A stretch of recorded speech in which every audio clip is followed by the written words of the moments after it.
खुलुमबाय। गोजोन फुंबिलिनि गासैबो बड'लेण्ड बुब्लिनि अनसायगिरिफोरखौ बरायग्रोबाय। दिनै 19 जानुवारि समबारनि फानजामुथिखौ फरायथिनो लादों आं उदांस्रि मुसाहारिया। फानजामुथिनि गिबियाव दं मेष राशि।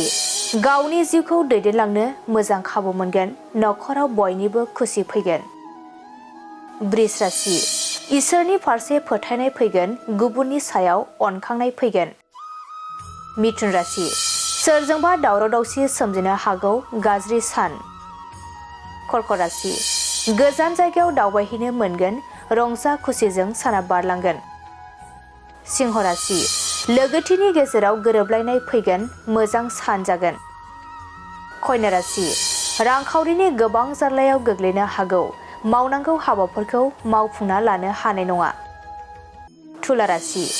गोसोआव हरखाबै गिखांनाय सोमजिगोन। गोजोनै थानो हानाय नङा। वृश्चिक राशि। अनलायनायनि गेजेरजों सान बारहोनो हागोन।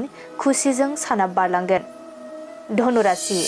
लामा हान्थिनायाव सांग्रां जानाया गाहाम। खैफोद सोमजिनो हागौ। मकर राशि। गोरोबलायनायनि गोथार सान जागोन। सोरजोंबा गोदान रादाय खानो हागोन। कुम्भ राशि।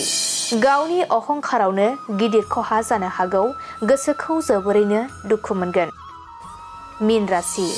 नोंथांनि जिउआव जाफुंसारनाय फैगोन। रंजा खुसिजों साना बारलांगोन। दिनै सानसेनि राशि फरायथिनायाबो एसेनोसै। आसा खालामो नोंथांनि दिनैनि साना मोजाङै मोजां थांगोन।